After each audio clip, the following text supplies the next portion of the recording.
श्रीमद् वाल्मीकि रामायण बालकांड 52वां सर्ग।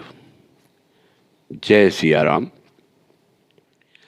जब करने वालों में श्रेष्ठ वशिष्ठ का दर्शन करके महाबली वीर विश्वामित्र बड़े प्रसन्न हुए और विनय पूर्वक उन्होंने उनके चरणों में प्रणाम किया। तब महात्मा वशिष्ठ ने कहा, राजन, तुम्हारा स्वागत है। ऐसा कहकर भगवान वशिष्ठ ने उन्हें बैठने के लिए आसन दिया। जब बुद्धिमान विश्वामित्र आसन पर विराजमान हुए तब मुनिवर वशिष्ठ ने उन्हें विधिपूर्वक फल मूल का उपहार अर्पित किया। वशिष्ठ जी से वह आतिथ्य सत्कार ग्रहण करके राज शिरोमणि महातेजस्वी विश्वामित्र ने उनके तप, अग्निहोत्र, शिष्य वर्ग और लता वृक्ष आदि का कुशल समाचार पूछा।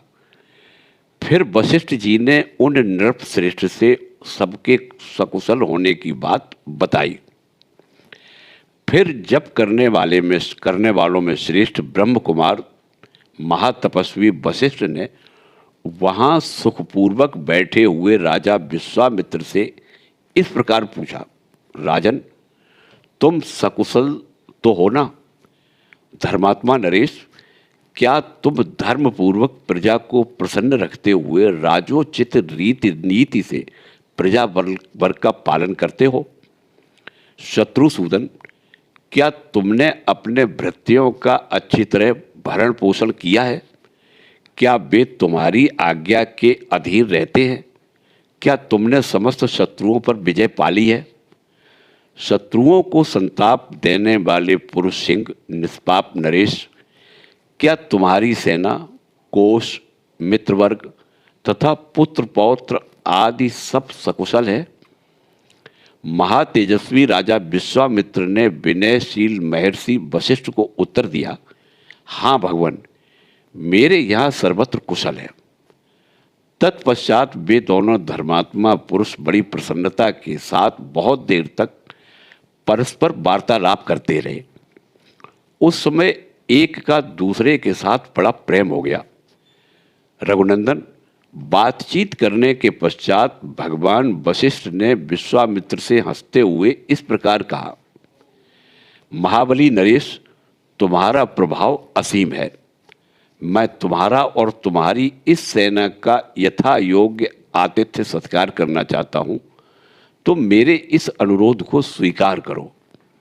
राजन, तुम अतिथियों में श्रेष्ठ हो, इसलिए यत्नपूर्वक तुम्हारा सत्कार करना मेरा कर्तव्य है। अतः मेरे द्वारा किए गए इस सत्कार को तुम ग्रहण करो। वशिष्ठ के ऐसा कहने पर महाबुद्धिमान राजा विश्वामित्र ने कहा, मुने, आपके सत्कार पूर्ण वचनों से ही मेरा पूर्ण सत्कार हो गया। भगवान, आपके आश्रम पर जो विद्यमान है उन फल मूल पाद्य और आचमनीय आदि वस्तुओं से मेरा भली भांति आदर सत्कार हुआ है। सबसे बढ़कर जो आपका दर्शन हुआ, इसी से मेरी पूजा हो गई। महाज्ञानी महर्षि, आप सर्वथा मेरे पूजनीय हैं ही। आपने मेरा भली भांति पूजन किया, आपको नमस्कार है। अब मैं यहाँ से जाऊँगा। आप मैत्री पूर्ण दृष्टि से मेरी ओर देखिए। ऐसा कहते हुए राजा विश्वामित्र से उदार चेता धर्मात्मा वशिष्ठ ने निमंत्रण स्वीकार करने के लिए बारंबार आग्रह किया। तब गाधिनंदन विश्वामित्र ने उन्हें उत्तर देते हुए कहा, बहुत अच्छा, मुझे आपकी आज्ञा स्वीकार है। मुनिवर, आप मेरे पूज्य हैं। आपकी जैसी रुचि हो, आपको जो प्रिय लगे वही हो। राजा के ऐसा कहने पर जप करने वालों में श्रेष्ठ मुनिवर वशिष्ठ बड़े प्रसन्न हुए। उन्होंने अपनी उस चितकबरी और होम धेनु को बुलाया जिसके पाप धुल गए थे, वह कामधेनु थी। उसे बुलाकर ऋषि ने कहा, सबले, शीघ्र जाओ और मेरी यह बात सुनो। मैंने सेना सहित इन राजर्षि का महाराजाओं के योग्य उत्तम भोजन आदि के द्वारा आतिथ्य सत्कार करने का निश्चय किया है, तो मेरे इस मनोरथ को सफल करो। सदस्य, भोजनों में से जिसको जो जो पसंद हो उसके लिए वह सब प्रस्तुत कर दो। दिव्य कामधेनो, आज मेरे कहने से इन अतिथि के लिए अभीष्ट वस्तुओं की वर्षा करो। सबले, सरस पदार्थ, अन्न, पान, लेह और चोस से युक्त भांति भांति के अन्नों की ढेरी लगा दो। सभी आवश्यक वस्तुओं की सृष्टि कर दो। शीघ्रता करो, विलंब न होने पावे। शत्रुसूदन महर्षि वशिष्ठ के ऐसा कहने पर चितकबरे रंग की उस कामधेनु ने जिसकी जैसी इच्छा थी उसके लिए वैसी ही सामग्री जुटा दी। ईख, मधु, लावा, मैरे, श्रेष्ठ आसप, पानक रस आदि नाना प्रकार के बहुमूल्य भक्ष्य पदार्थ प्रस्तुत कर दिए। गरम गरम भात के पर्वत के सदृश ढेर लग गए। मिष्ठान, खीर और दाल भी तैयार हो गई। दूध, दही और घी की तो नहरें बह चली। भांति भांति के सुस्वाद रस, खांडव तथा नाना प्रकार के भोजनों से भरी हुई चांदी की सहस्रों थालियां सज गई। श्री राम, महर्षि वशिष्ठ ने विश्वामित्र जी की सारी सेना के लोगों को भली भांति तृप्त किया। उस सेना में बहुत से हृष्टपुष्ट सैनिक थे। उन सबको वह दिव्य भोजन पाकर बड़ा संतोष हुआ। राजर्षि विश्वामित्र भी उस समय अंतःपुर की रानियों, ब्राह्मणों और पुरोहितों के साथ बहुत ही हृष्टपुष्ट हो गए। अमात्य, मंत्री और भृत्यों सहित पूजित हो वे बहुत प्रसन्न हुए और वशिष्ठ जी से इस प्रकार बोले, ब्राह्मण, आप स्वयं मेरे पूजनीय हैं, तो भी आपने मेरा पूजन किया, भली भांति स्वागत सत्कार किया, बातचीत करने में कुशल महर्षि। अब मैं एक बात कहता हूं, उसे सुनिए। भगवान, आप मुझसे 1,00,000 गौएं लेकर यह चितकबरी गाय मुझे दे दीजिए, क्योंकि यह गौ अनंत रूप है और रंत लेने का अधिकारी राजा होता है। ब्राह्मण, मेरे इस कथन पर ध्यान देकर मुझे यह सबला गौ दे दीजिए, क्योंकि यह धर्मता मेरी ही वस्तु है।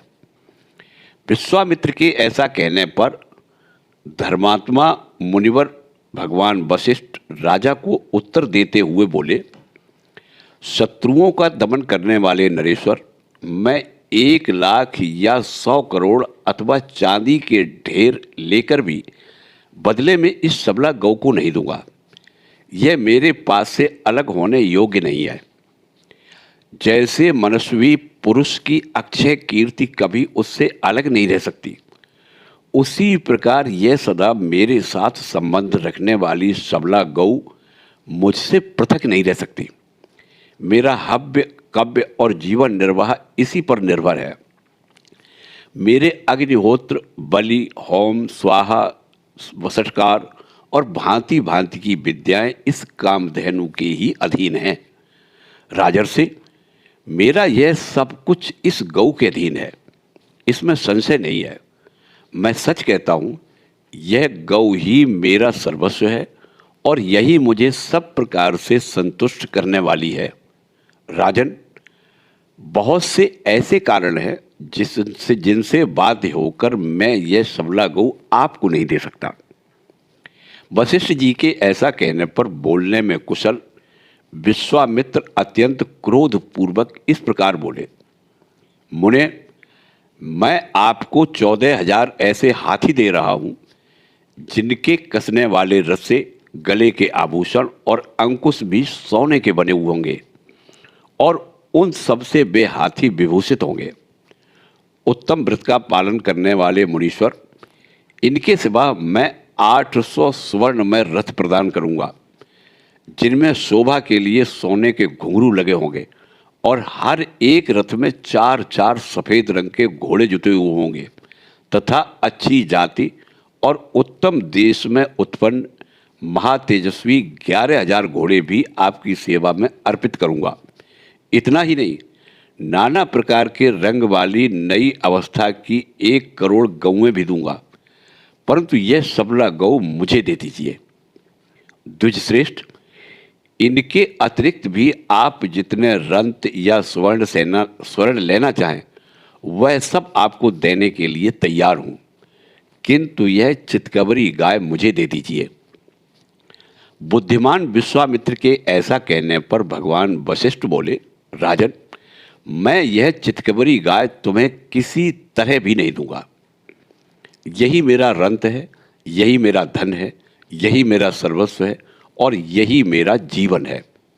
राजन, मेरे दर्श, पौर्णमास, प्रचुर दक्षिणा वाले यज्ञ तथा भांति भांति के पुण्य कर्म इस गौ ही है, इसी पर ही मेरा सब कुछ निर्भर है।